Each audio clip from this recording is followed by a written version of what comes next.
Same ఇదే టైప్‌లో ఒక తెలుగు సాంగ్ చేసిన, ఒకటైతే తమిళ్ సాంగ్ అయితే ఉంది. 'డార్లింగ్' అనే సాంగ్ ఉంది కదా! 'మై డార్లింగ్' అని. ఆ సాంగ్ అయితే తమిళ్‌ది ఉంది. తెలుగుది 'రఘువరన్ బీటెక్' మూవీది ఉంటది. నేను ఎగ్జాంపుల్‌గా ఒకటి చూపిస్తాను. మిగతాది మీరు ఆటోమేటిక్‌గా చేసుకుంటారు. డెమో చూద్దాం. ఎదనే తడిపే చిన్నారి చినుక తడిసా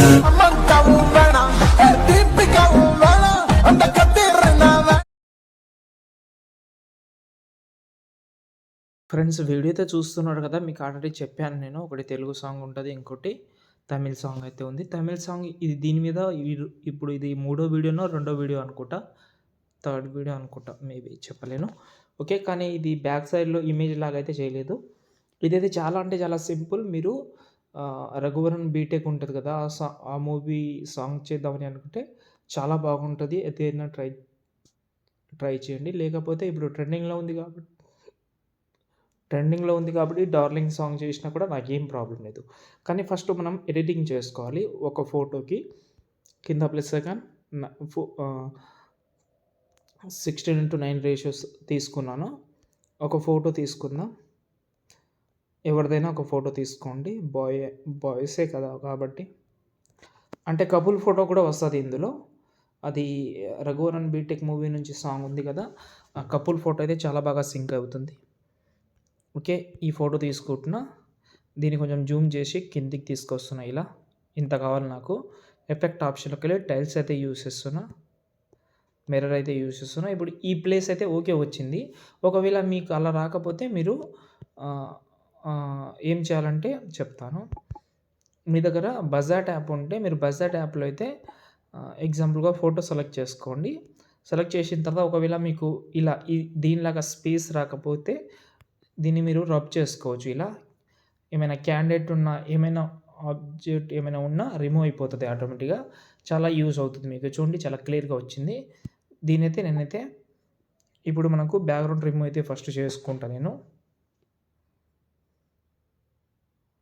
చేసుకొని సేవ్ చేసుకున్నా. మళ్ళీ బ్యాక్ తీసుకొని సేమ్ ఇదే ఇమేజ్‌ని సేవ్ చేస్తున్నా. 2 ఇమేజ్‌కి అయితే మనకు కన్వర్ట్ అయితే అయిపోయింది. ఇప్పుడు నేను మీకు ఆల్రెడీ 2 వీడియోస్ అయితే ఇచ్చాను. ఓకేనా? 2 వీడియోస్ ఇచ్చాను. 2 ప్రాజెక్ట్ ఇచ్చాను.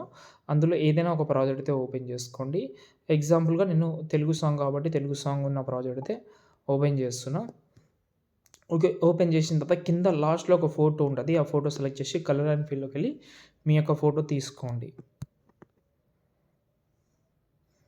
అంటే బ్యాక్‌గ్రౌండ్ ఉన్న ఫోటో యాడ్ చేసుకోండి. యాడ్ చేసిన తర్వాత 3 డాట్స్ మీద క్లిక్ చేసి ఫిల్ కంపోజిషన్ ఏరియా చేసుకోండి ఫోటోని. సేమ్ తమిళ్ సాంగ్ కూడా సేమ్ చేయాలి.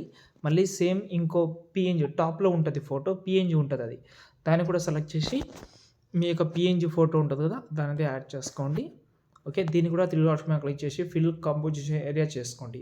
అంటే ఇదైతే ఓకే. కానీ తమిళ్ సాంగ్‌కి కొంచెం కన్‌ఫ్యూజ్‌గా ఉంటది కాబట్టి ఈ ప్రాసెస్ అయితే తమిళ్ సాంగ్‌లో కూడా సేమ్ చేయండి. ఇప్పుడు మనకు బ్యాక్ సైడ్‌లో చూడండి లిరిక్స్ అండ్ టోటల్ అయితే వచ్చేస్తుంది. ఓకే. ఇప్పుడు ఒకవేళ ఫోటో చేంజ్ చేద్దామని అనుకుంటే చాలా సింపుల్ ప్రాసెస్ ఇది. ఫోటో సెలెక్ట్ చేసి మీ యొక్క ఫోటో అయితే చేంజ్ చేసుకోవచ్చు. సంథింగ్ ఎగ్జాంపుల్‌గా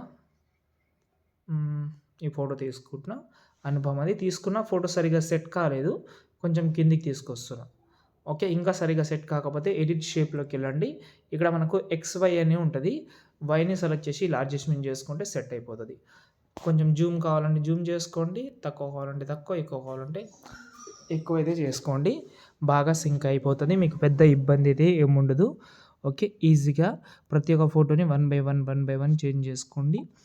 తమిళ్ సాంగ్‌ది కూడా ఒకసారి ఓపెన్ చేస్తున్నా. సేమ్ ఉంటది తమిళ్ సాంగ్‌ది. ఒకవేళ మీరు తమిళ్ సాంగ్ చేద్దామని అనుకుంటే ఈ స్టార్టింగ్‌లో ఉన్న ఫోటోస్ అన్నీ ఉంచి, అనుపమ ఫోటో ఎక్కడి నుంచి అయితే చేంజ్ అవుతుందో అక్కడే మీ ఫోటో పెట్టుకోండి. దాని తర్వాత సేవ్ చేసుకోండి. జై హింద్.